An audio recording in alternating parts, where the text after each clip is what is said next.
Hello everyone, welcome to Victor's Knowledge. This is Chinu Sharma and today we are going to take up a very important topic, that is first topic from the syllabus of Punjab Police Sub Inspector, MCQs on salient features of Indian Constitution।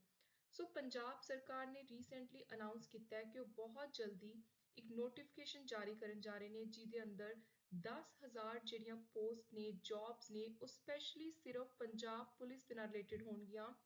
ਸੋ ਆਪਾਂ ਨੂੰ ਪਤਾ ਹੈ ਕਿ already ਜਿਹੜੀ sub inspector ਦੀ ਭਰਤੀ ਹੋਗੀ ਜਾਂ TSS cadre ਵਾਲੀ ਭਰਤੀ ਹੋਗੀ ਉਹ ਹਜੇ ਪੈਂਡਿੰਗ ਨੇ। ਸੋ ਉਹਨਾਂ ਨੂੰ ਪੂਰਾ ਕੀਤਾ ਜਾਊਗਾ ਇਹ ਭਰਤੀਆਂ ਦੇ ਅੰਦਰ। ਨਾਲ ਹੀ ਕਾਫੀ ਸਾਰੇ ਹੋਰ ਇਸ਼ੂਜ਼ ਨੇ। ਇਸ ਟਾਈਮ ਗਵਰਨਮੈਂਟ ਨੇ ਉਹ ਸਾਰੇ ਇਸ਼ੂਜ਼ ਨੂੰ ਆਪਣੇ ਧਿਆਨ ਵਿੱਚ ਲਿਆ ਹੋਇਆ ਹੈ ਤੇ ਉਹ ਬਹੁਤ ਜਲਦੀ ਇਹ ਸਾਰੇ ਇਸ਼ੂਜ਼ ਉੱਤੇ, ਚਾਹੇ ਡੋਮਿਸਾਈਲ ਨਾਲ ਰਿਲੇਟਡ ਹੈ, ਏਜ ਕ੍ਰਾਈਟੇਰੀਆ ਹੈ, ਚਾਂਸ ਦਾ ਕ੍ਰਾਈਟੇਰੀਆ ਹੈ, ਸੋ ਇਹ ਸਾਰੇ ਜਿਹੜੇ ਇਸ਼ੂਜ਼ ਨੇ ਇਹਨਾਂ ਦੇ ਉੱਤੇ ਦੁਬਾਰਾ ਤੋਂ ਇੱਕ ਕਲੈਰੀਫਿਕੇਸ਼ਨ ਜ਼ਰੂਰ ਦੇਣਗੇ। ਆਲਸੋ ਮੈਂ ਤੁਹਾਡੇ ਨਾਲ ਇੱਕ ਪੂਰੀ ਡੀਟੇਲਡ ਸਟ੍ਰੈਟਜੀ ਦੀ ਵੀਡੀਓ ਲੈ ਕੇ ਆਉਂਗੀ। ਸੋ ਜਿਹੜੀ ਨੈਕਸਟ ਲੈਕਚਰ ਹੋਊਗਾ ਇਸ ਵੀਡੀਓ ਤੋਂ ਬਾਅਦ ਉਹ ਉਸੇ ਸਟ੍ਰੈਟਜੀ ਉੱਤੇ ਹੋਊਗਾ ਜਿਹਦੇ ਅੰਦਰ ਮੈਂ ਤੁਹਾਡੇ ਨਾਲ ਡਿਸਕਸ ਕਰੂੰਗੀ ਕਿ ਆਪਾਂ ਨੇ ਨਾ ਪੰਜਾਬ ਪੁਲਿਸ ਐਗਜ਼ਾਮਸ ਦੀ ਤਿਆਰੀ ਕਿਵੇਂ ਕਰਨੀ ਹੈ, ਪੈਟਰਨ ਡਿਸਕਸ ਕਰੂੰਗੀ। ਨਾਲ ਹੀ ਨਾਇਬ ਤਹਿਸੀਲਦਾਰ ਐਗਜ਼ਾਮ ਹੋ ਗਿਆ, ਕੋਆਪਰੇਟਿਵ ਐਗਜ਼ਾਮ ਹੋ ਗਿਆ, ਉਹਨਾਂ ਦੇ ਲਈ ਬਹੁਤ ਸਾਰੇ ਸਟੂਡੈਂਟਸ ਦੀ ਕਿਊਰੀ ਆ ਰਹੀ ਸੀ ਕਿ ਅਸੀਂ PPSC ਦੇ ਹੋਰ ਕਿਹੜੇ ਪ੍ਰੀਵੀਅਸ ਈਅਰ ਪੇਪਰ ਨੇ ਜਿਨ੍ਹਾਂ ਨੂੰ ਫੋਲੋ ਕਰ ਸਕਦੇ ਹਾਂ ਸੋ ਦੈਟ ਅਸੀਂ ਪੈਟਰਨ ਸਮਝ ਸਕੀਏ। ਸੋ ਉਸ ਸਟ੍ਰੈਟਜੀ ਲੈਕਚਰ ਦੇ ਅੰਦਰ ਮੈਂ ਤੁਹਾਡੇ ਨਾਲ ਇਹ ਸਾਰੇ 3-4 ਇੰਪੋਰਟੈਂਟ ਆਉਣ ਵਾਲੇ ਐਗਜ਼ਾਮਸ ਦੀ ਡਿਟੇਲ ਡਿਸਕਸ ਕਰੂੰਗੀ। So now let's get started with our today's topic. So before beginning with our lecture, I want to share something important with you guys. So I have specially compiled important digital literacy and computer awareness notes for sub-inspector exam. ਜਿਹੜਾ sub inspector ਦਾ exam ਹੈ Punjab police ਦਾ, ਉਹਦਾ ਜਿਹੜਾ syllabus ਹੈ exactly ਉਸ syllabus ਦੇ pattern ਦੇ according topic wise A to Z ਸਾਰੇ topic include ਕੀਤੇ ਨੇ, ਉਹਨਾਂ ਦੀ ਥਿਊਰੀ ਇਨਕਲੂਡ ਕੀਤੀ ਹੈ ਇਹਨਾਂ ਨੋਟਸ ਦੇ ਵਿੱਚ। ਨਾਲ ਹੀ ਤੁਹਾਨੂੰ 250 MCQs ਵੀ ਮਿਲ ਰਹੇ ਨੇ based on the recent pattern of exam. Also, you will be getting free legal reasoning 250 plus MCQs for sub-inspector exam. If you are interested in buying these notes, you can send email on legalvictor02896@gmail.com or you can send direct message on Instagram page Victor's Knowledge by following it.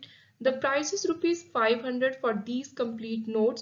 But जे तुसी मेरे तो पहला कोई भी होर subject दे किसी भी होर एग्जाम के रिलेटेड नोट्स खरीदे ने तो थोनू फ्लैट ₹150 डिस्काउंट मिलूगा ते थोड़े लिए रेट होगा सिर्फ ₹350। So this is limited time offer. If you are interested you can send email or DM.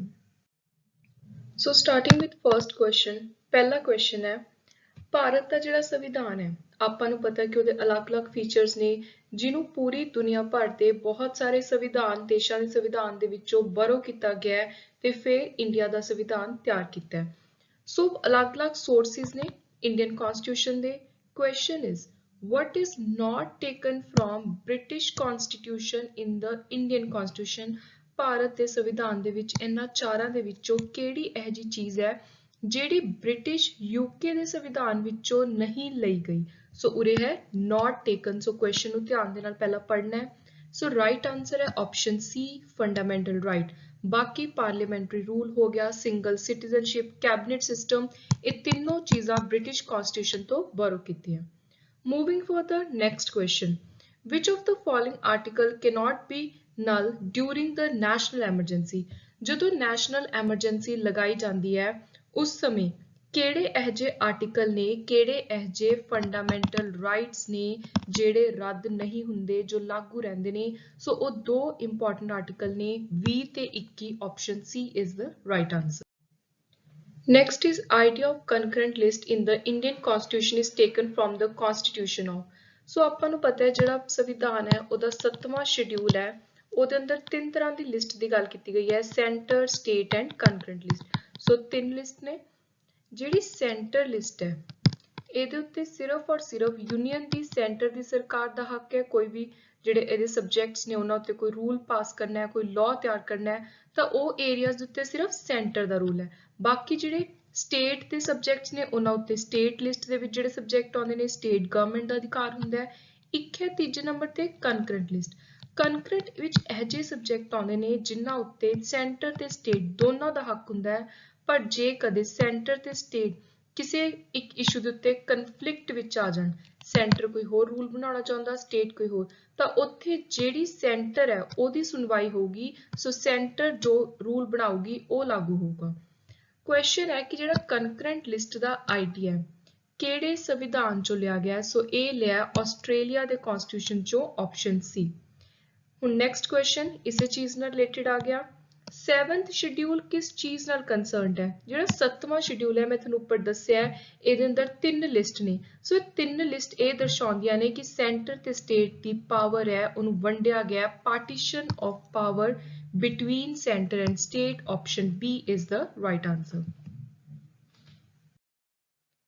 Next is which of the following is not correctly matched? So ਖੱਬੇ ਹੱਥ ਲੈਫਟ ਸਾਈਡ ਤੇ ਅਲੱਗ-ਅਲੱਗ articles ਨੇ, right side ਤੇ ਦੱਸਿਆ ਹੋਇਆ ਕਿ ਕਿਹੜਾ ਆਰਟੀਕਲ ਕਿਸ ਚੀਜ਼ ਨਾਲ ਡੀਲ ਕਰਦਾ ਹੈ। ਸੋ ਆਪਾਂ ਨੇ ਦੱਸਣਾ ਕਿ ਇਹਨਾਂ ਚਾਰਾਂ ਆਪਸ਼ਨਸ ਦੇ ਵਿੱਚੋਂ ਕਿਹੜੀ ਆਪਸ਼ਨ ਸਹੀ ਮੈਚ ਨਹੀਂ ਹੋ ਰਹੀ। ਸੋ ਉਹ ਹੈ wrongly matched is option A, article 312।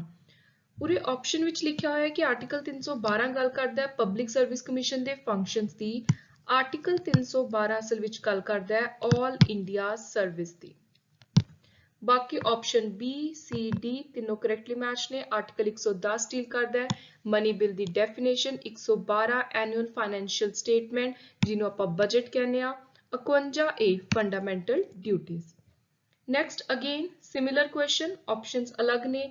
ਉਰੇ ਹੁਣ ਗੱਲ ਹੋ ਰਹੀ ਹੈ ਪਾਰਟਸ ਦੀ। ਆਪਾਂ ਨੂੰ ਪਤਾ ਹੈ ਜਿਹੜਾ ਸੰਵਿਧਾਨ ਹੈ ਉਹ ਪਹਿਲਾਂ ਪਾਰਟਸ ਦੇ ਵਿੱਚ ਵੰਡਿਆ ਹੋਇਆ ਹੈ, ਪਾਰਟਸ ਦੇ ਵਿੱਚ ਅੱਗੇ ਫਰਦਰ ਆਰਟੀਕਲਸ ਨੇ।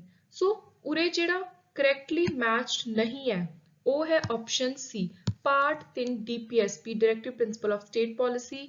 ਪਾਰਟ 3 ਡੀਲ ਕਰਦਾ ਹੈ ਫੰਡਾਮੈਂਟਲ ਰਾਈਟਸ ਦੇ ਨਾਲ, ਤੇ ਇਹ ਕੁਐਸਚਨ ਡਾਇਰੈਕਟਲੀ ਵੀ ਐਗਜ਼ਾਮ ਵਿੱਚ ਬਹੁਤ ਵਾਰੀ ਪੁੱਛਿਆ ਜਾਂਦਾ ਹੈ ਕਿ ਫੰਡਾਮੈਂਟਲ ਰਾਈਟਸ ਸੰਵਿਧਾਨ ਦੇ ਕਿਹੜੇ ਪਾਰਟ ਦੇ ਅੰਦਰ ਆਉਂਦੇ ਨੇ। So you must remember part 3 deals with fundamental right. ਬਾਕੀ ਆਪਸ਼ਨਸ ਕਰੈਕਟਲੀ ਮੈਚਡ ਨੇ। ਪਹਿਲਾ ਪਾਰਟ ਹੈ ਜਿਹੜਾ ਯੂਨੀਅਨ ਤੇ ਉਹਦੀ ਟੈਰੀਟਰੀਜ਼ ਨਾਲ ਡੀਲ ਕਰਦਾ ਹੈ। ਪਾਰਟ 2 ਆਰਟੀਕਲ 5 ਤੋਂ ਲੈ ਕੇ ਆਰਟੀਕਲ 11 ਤੱਕ ਨੇ। ਸਿਟੀਜ਼ਨਸ਼ਿਪ ਆਰਟੀਕਲ 1 ਤੋਂ 4 union and territory, then part 6 state government. Next is which of the following is not a feature of Indian parliamentary system? Bharat ਦਾ ਜਿਹੜਾ ਪਾਰਲੀਮੈਂਟਰੀ ਸਿਸਟਮ ਹੈ ਆਪਾਂ ਨੂੰ ਪਤਾ ਹੈ ਕਿ ਸੈਂਟਰ ਦੀ ਜੇ ਗੱਲ ਕਰੀਏ ਤਾਂ ਉੱਥੇ ਆਪਣੇ ਕੋਲ 2 ਹਾਊਸ ਨੇ, ਲੋਕ ਸਭਾ, ਰਾਜ ਸਭਾ, ਸੋ ਪਾਰਲੀਮੈਂਟ ਹੈ। ਇਹਨਾਂ ਦੇ ਵਿੱਚੋਂ ਪਾਰਲੀਮੈਂਟਰੀ ਸਿਸਟਮ ਕਿਹੜੀ ਚੀਜ਼ ਨਹੀਂ ਦਰਸਾਉਂਦੀ? So majority party power, presence of actual executive and nominal executive, appointment of executive to legislature. So the right answer is option D, all of the above. Next is which of the following is not matched correctly? So left side the rights ne, right side the articles ne. So the wrongly matched is option B, right against exploitation। article 20 ਤੋਂ ਲੈ ਕੇ 22 ਇਸ ਚੀਜ਼ ਦੀ ਗੱਲ ਨਹੀਂ ਕਰਦੇ। Next is which of the following statement is false? So the wrong statement is option B. ਇਹਦੇ ਵਿੱਚ ਲਿਖਿਆ ਹੋਇਆ ਹੈ the original constitution had 10 schedule. So option B is wrong. So ਜਿਹੜਾ original constitution ਸੀ ਉਹਦੇ ਅੰਦਰ ਸੀ 8 schedule, 22 parts, ਤੇ ਜੇ ਆਪਾਂ articles ਦੀ ਗੱਲ ਕਰੀਏ ਤਾਂ ਉਹ ਸੀ 395। ਸੋ ਇਹ ਸਾਰੀਆਂ ਚੀਜ਼ਾਂ ਤੁਹਾਨੂੰ ਪਤਾ ਹੋਣੀ ਚਾਹੀਦੀਆਂ। Next is very important and one of the most repetitive question. ਇਹਨਾਂ ਚਾਰ ਆਪਸ਼ਨਸ ਦੇ ਵਿੱਚੋਂ ਮਿਨੀ ਕਨਸਟੀਟਿਊਸ਼ਨ ਛੋਟਾ ਸੰਵਿਧਾਨ ਕਿਹਨੂੰ ਕਿਹਾ ਜਾਂਦਾ ਹੈ? ਸੋ ਉਹ ਹੈ 42nd ਕਨਸਟੀਟਿਊਸ਼ਨਲ ਅਮੈਂਡਮੈਂਟ, ਕਿਉਂਕਿ ਇਸ ਕਨਸਟੀਟਿਊਸ਼ਨਲ ਅਮੈਂਡਮੈਂਟ ਦੇ ਵਿੱਚ ਆਪਣੇ ਆਪ ਵਿੱਚ ਇਹ ਬਹੁਤ ਹੀ ਜ਼ਿਆਦਾ ਇੰਪੋਰਟੈਂਟ ਅਮੈਂਡਮੈਂਟ ਸੀ। ਇਹਨੇ ਕਨਸਟੀਟਿਊਸ਼ਨ ਦੇ ਬਹੁਤ ਇੰਪੋਰਟੈਂਟ ਫੀਚਰਸ ਨੂੰ ਅਮੈਂਡ ਕੀਤਾ, ਉਹਨਾਂ ਵਿੱਚ ਚੇਂਜਸ ਲਿਆਂਦੀਆਂ। ਇਨ Indian polity which of the following is supreme? ਜਦੋਂ ਵੀ ਆਪਾਂ ਭਾਰਤ ਦੀ ਪੋਲਿਟੀ, ਸਾਰੀ ਗਵਰਨੈਂਸ, ਐਡਮਿਨਿਸਟ੍ਰੇਸ਼ਨ ਦੀ ਗੱਲ ਕਰਦੇ ਹਾਂ, ਦੇਸ਼ ਨੂੰ ਚਲਾਉਣ ਲਈ ਸਭ ਤੋਂ ਜ਼ਿਆਦਾ ਹੈਡ ਕੌਣ ਹੈ, ਸੁਪਰੀਮ ਕੌਣ ਹੈ? ਉਹ ਹੈ ਭਾਰਤ ਦਾ ਸੰਵਿਧਾਨ, option B। Constitution of India is, ਇਹਦੀ ਨੇਚਰ ਕਿਹੋ ਜਿਹੀ ਹੈ? This is very important, option D is the right answer, partly rigid partly flexible। ਤੇ ਜਿਹੜੇ ਵੀ salient features ਨੇ ਇਹ ਸਾਰੇ ਮੈਂ theoretical ਇਹਨਾਂ ਨੂੰ ਡਿਸਕਸ ਕੀਤਾ ਹੋਇਆ ਹੈ ਡਿਟੇਲ ਦੇ ਅੰਦਰ, ਤੇ ਉਸ ਮੈਂ ਲੈਕਚਰ ਦਾ ਲਿੰਕ ਡਿਸਕ੍ਰਿਪਸ਼ਨ ਬਾਕਸ ਦੇ ਵਿੱਚ ਪਾ ਦੂੰਗੀ। ਬਾਕੀ ਸਪੈਸ਼ਲੀ ਸਬ ਇੰਸਪੈਕਟਰ ਐਗਜ਼ਾਮ ਦੇ ਲਈ ਜਦੋਂ ਵੀ ਨੋਟੀਫਿਕੇਸ਼ਨ ਆ ਗਈ ਇੱਕ ਵਾਰੀ ਅਫੀਸ਼ੀਅਲ, ਤਾਂ ਮੈਂ ਰਿਵੀਜ਼ਨ ਫਾਰਮ ਦੇ ਵਿੱਚ ਡਿਟੇਲ ਥਿਊਰੀ ਲੈਕਚਰਸ ਵੀ ਤੁਹਾਡੇ ਨਾਲ ਦੁਬਾਰਾ ਤੋਂ ਸਾਰੇ ਲਵਾਂਗੀ। ਉਹਨਾਂ ਦੇ ਵਿੱਚ ਜਿਹੜੇ ਮੇਰੇ ਆਲਰੇਡੀ ਪ੍ਰੀਵੀਅਸਲੀ ਅਪਲੋਡਡ ਲੈਕਚਰਸ ਨੇ ਤੁਸੀਂ ਉਹ ਵੀ ਜ਼ਰੂਰ ਦੇਖਣੇ ਨੇ ਸਬ ਇੰਸਪੈਕਟਰ ਐਗਜ਼ਾਮ ਦੇ ਲਈ। ਬਾਕੀ ਜੇ ਉਹ ਲੈਕਚਰਸ ਦੇ ਵਿੱਚ ਮੈਨੂੰ ਲੱਗੂ ਕਿਸੇ ਵੀ ਥਿਊਰੀ ਟੌਪਿਕ ਦੇ ਅੰਦਰ ਕੁਝ ਨਵੀਆਂ ਚੀਜ਼ਾਂ ਐਡ ਕਰਨੀਆਂ ਨੇ ਸੋ ਮੈਂ ਨਵੀਂ ਐਡ ਕਰਕੇ ਤੁਹਾਨੂੰ ਪ੍ਰੋਪਰ ਜਿਹੜੀ ਅਪਡੇਟਡ ਥਿਊਰੀ ਹੈ ਉਹ ਪ੍ਰੋਵਾਈਡ ਕਰਵਾਉਂਗੀ once the notification is out। So till then ਆਪਾਂ MCQ ਫਾਰਮ ਦੇ ਵਿੱਚ ਸਾਰੀ ਫਰਸਟ ਟੌਪਿਕ ਤੋਂ ਸ਼ੁਰੂ ਕਰਕੇ ਰਿਵੀਜ਼ਨ ਇਸੇ ਤਰੀਕੇ ਦੇ ਨਾਲ ਕਰਾਂਗੇ। Who called Indian federalism as cooperative federalism? ਕਈ ਵਾਰੀ ਐਗਜ਼ਾਮ ਵਿੱਚ ਦੇਖਿਆ ਜਦੋਂ ਵੀ ਆਪਾਂ ਸੰਵਿਧਾਨ ਦੀ ਗੱਲ ਕਰਦੇ ਹਾਂ ਪੋਲਿਟੀ ਦੀ ਗੱਲ ਕਰਦੇ ਹਾਂ ਤਾਂ ਕੁਝ ਕੋਟਸ ਪੁੱਛੀਆਂ ਜਾਂਦੀਆਂ ਨੇ ਜਾਂ ਕਨਸਟੀਟਿਊਸ਼ਨ ਨੂੰ ਕਿਸੇ ਚੀਜ਼ ਨੂੰ ਸੋਲ ਆਫ ਦ ਇੰਡੀਅਨ ਕਨਸਟੀਟਿਊਸ਼ਨ ਕਿਸ ਚੀਜ਼ ਨੂੰ ਕਿਹਾ ਗਿਆ ਕਿਹਨੇ ਕਿਹਾ ਸੋ ਇਸ ਤਰੀਕੇ ਦੇ ਬੇਸਿਕ ਤੇ ਥੋੜੇ ਜਿਹੇ ਜਿਹੜੇ ਡਿਫਰੈਂਟ ਕੁਐਸਚਨ ਹੁੰਦੇ ਨੇ ਜਨਰਲ ਥਿਊਰੀ ਤੋਂ ਹਟ ਕੇ ਹੁੰਦੇ ਨੇ ਉਹ ਵੀ ਤੁਸੀਂ ਜ਼ਰੂਰ ਤਿਆਰ ਕਰਨੇ ਨੇ। So this question is also very important for examination. Indian federalism ਨੂੰ ਕੋਆਪਰੇਟਿਵ ਫੈਡਰਲਿਜ਼ਮ ਕਿਹਨੇ ਕਿਹਾ? ਇਹ ਕਿਹਾ ਸੀ G Austin option A. There are provision in the constitution to ensure the independence of ਸੰਵਿਧਾਨ ਦੇ ਅੰਦਰ ਜਿਹੜੀ ਕਿਸ ਚੀਜ਼ ਦੀ ਇੰਡੀਪੈਂਡੈਂਸ ਕਿ ਉਹਦੇ ਵਿੱਚ ਕੋਈ ਇੰਟਰਫੇਅਰ ਨਾ ਕਰ ਸਕੇ ਉਹ ਚੀਜ਼ ਆਪਣਾ ਕੰਮ ਪੂਰੀ ਅਨਬਾਇਸ ਤਰੀਕੇ ਦੇ ਨਾਲ ਟ੍ਰਾਂਸਪੇਰੈਂਸੀ ਦੇ ਨਾਲ ਕਰ ਸਕੇ ਸੋ ਉਹ ਗੱਲ ਹੋਈ ਹੈ ਜੁਡੀਸ਼ਰੀ ਦੀ। ਪ੍ਰੋਪਰ ਇੱਕ ਅਲੱਗ ਤੋਂ ਆਰਟੀਕਲ ਮੈਂਸ਼ਨ ਹੈ ਇੱਕ ਪ੍ਰੋਵੀਜ਼ਨ ਦਿੱਤੀ ਗਈ ਹੈ ਡਾਇਰੈਕਟਿਵ ਪ੍ਰਿੰਸੀਪਲ ਦੇ ਅੰਦਰ ਕਿ ਜਿਹੜੀ ਜੁਡੀਸ਼ਰੀ ਹੈ ਉਹ ਸੈਪਰੇਟ ਰਹੂਗੀ ਐਗਜ਼ੈਕਟਿਵ ਤੋਂ ਲੈਜਿਸਲੇਚਰ ਤੋਂ। Next is again question related to sources. Match the provision in the Constitution of India with respective country from where they have been borrowed. So first option है fundamental duty. Fundamental duties borrow कीतियां ने Russia, USSR ते Constitution तो Directive Principle Ireland तो लए ने Federal System लिया Canada तो Emergency Provision लिया ने Germany. Federal System ਦਾ ਮਤਲਬ ਹੈ ਜਿਹੜੀਆਂ ਸਟੇਟਸ ਨੇ ਉਹਨਾਂ ਨੂੰ ਵੀ ਇੱਕ ਅਲੱਗ ਤੋਂ ਪਹਿਚਾਣ ਦਿੱਤੀ ਗਈ ਹੈ। ਇੰਡੀਆ ਦੇ ਅੰਦਰ ਕੀ ਹੈ ਇੱਕ ਸੈਂਟਰ ਦੀ ਸਰਕਾਰ ਹੈ ਇੱਕ ਸਟੇਟ ਦੀ ਸਰਕਾਰ ਹੈ ਸੋ ਇਸੇ ਸੈਂਟਰ ਸਟੇਟ ਦੇ ਇੱਕ ਰਿਲੇਸ਼ਨ ਨੂੰ ਆਪਾਂ ਕਹਿੰਦੇ ਆ federalism. So option D is the right answer. Most essential feature of a federal government. Federal government ਦਾ ਜਿਹੜਾ ਸਭ ਤੋਂ ਜ਼ਿਆਦਾ ਇੰਪੋਰਟੈਂਟ ਫੀਚਰ ਹੈ ਉਹ ਹੈ ਪਾਵਰ ਦੀ ਡਿਵੀਜ਼ਨ ਤੇ ਇੱਕ ਸਹੀ ਤਰੀਕੇ ਨਾਲ ਡਿਵੀਜ਼ਨ ਜਿਵੇਂ ਭਾਰਤ ਵਿੱਚ ਹੋਈ ਹੈ division of power between federal and the state government. ਜਿਹੜੀ ਯੂਨੀਅਨ ਗਵਰਨਮੈਂਟ ਹੈ ਤੇ ਸਟੇਟ ਗਵਰਨਮੈਂਟ ਹੈ ਸੈਂਟਰ ਦੀ ਸਰਕਾਰ ਤੇ ਸਟੇਟ ਦੀ ਸਰਕਾਰ ਦੀ ਆਪਸ ਦੇ ਵਿੱਚ ਪਾਵਰ ਦੀ ਜਦੋਂ ਡਿਵੀਜ਼ਨ ਸਹੀ ਤਰੀਕੇ ਨਾਲ ਹੋਈ ਹੋਵੇ ਉਸ ਤਰ੍ਹਾਂ ਦੇ ਸੈਟਅਪ ਨੂੰ ਆਪਾਂ ਕਹਿੰਦੇ ਆ ਫੈਡਰਲ ਗਵਰਨਮੈਂਟ। ਤੇ ਇੰਡੀਆ ਨੇ ਇਹ ਫੈਡਰੇਸ਼ਨ ਵਾਲਾ ਜਿਹੜਾ ਕਨਸੈਪਟ ਹੈ ਇਹ ਬੋਰੋ ਕੀਤਾ ਹੈ ਕੈਨੇਡਾ ਦੇ ਸੰਵਿਧਾਨ ਤੋਂ। Next is in Indian polity, executive is subordinate to. Executive ਕਿਹਦੇ ਤੋਂ ਨੀਚੇ ਹੈ? Executive ਨੀਚੇ ਹੈ legislature ਚੋਂ। Option B is the right answer.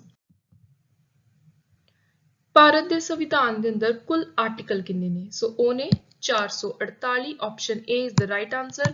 Original constitution ਵਿੱਚ ਸੀ 395। English crown ਕਿਸ ਤਰ੍ਹਾਂ ਦੀ ਐਗਜ਼ਾਮਪਲ ਹੈ? ਇੰਗਲਿਸ਼ ਕਰਾਊਨ ਜਿਹੜੀ ਬ੍ਰਿਟਿਸ਼ ਔਰ ਇੰਗਲਿਸ਼ ਕਰਾਊਨ ਦਾ ਮਤਲਬ ਹੈ ਬ੍ਰਿਟਿਸ਼ ਕੁਈਨ ਹੈ ਜਿਹੜੀ ਉਹ ਐਗਜ਼ਾਮਪਲ ਹੈ ਇੱਕ ਕੁਆਜ਼ਾਈ ਰੀਅਲ ਐਗਜ਼ੈਕਟਿਵ ਨੇਚਰ ਦੀ ਸਰਕਾਰ ਦੀ। Option B is the right answer. Declaration that ਕਿਹਨੇ ਕਿਹਾ ਸੀ democracy is a government by the people ਜਿਵੇਂ ਆਪਾਂ ਲੋਕਤੰਤਰ ਦੇ ਵਿੱਚ ਤਾਂ ਇੱਕ ਇਹੋ ਜਿਹੀ ਸਰਕਾਰ ਹੈ ਜਿਹੜੀ ਲੋਕਾਂ ਦੀ ਸਰਕਾਰ ਹੈ ਲੋਕਾਂ ਦੁਆਰਾ ਲੋਕਾਂ ਲਈ। ਸੋ ਇਹ ਇੰਪੋਰਟੈਂਟ ਡੈਕਲੇਰੇਸ਼ਨ ਦਿੱਤੀ ਸੀ ਡੈਮੋਕ੍ਰੇਸੀ ਨੂੰ ਲੈ ਕੇ। ਆਪਸ਼ਨ ਏ ਅਬਰਾਹਮ ਲਿੰਕਨ ਨੇ ਤੇ ਆਲਰੇਡੀ ਇੱਕ ਪੀਪੀਐਸਸੀ ਦੇ ਐਗਜ਼ਾਮ ਵਿੱਚ ਐਜ਼ ਇਟ ਇਜ਼ ਕੁਐਸਚਨ ਆ ਚੁੱਕਿਆ ਹੈ so this is very very important. Moving further ਕਿਹੜੇ ਸੈਸ਼ਨ ਦੇ ਵਿੱਚ ਕਾਂਗਰਸ ਨੇ ਆਫੀਸ਼ੀਅਲੀ ਐਕਸੈਪਟ ਕੀਤਾ ਸੀ ਕਿ ਸੋਸਾਇਟੀ ਦਾ ਪੈਟਰਨ ਸੋਸ਼ਲਿਸਟਿਕ ਹੋਣਾ ਚਾਹੀਦਾ ਹੈ ਸੋ ਇਹਨੂੰ ਐਕਸੈਪਟ ਕੀਤਾ ਸੀ 1955 ਅਵਧੀ ਸੈਸ਼ਨ ਵਿੱਚ। Option B is the right answer. So this was all about our today's MCQ series on salient features of Indian Constitution. I hope you liked the video. Keep supporting Victor's Knowledge. Thank you and good luck.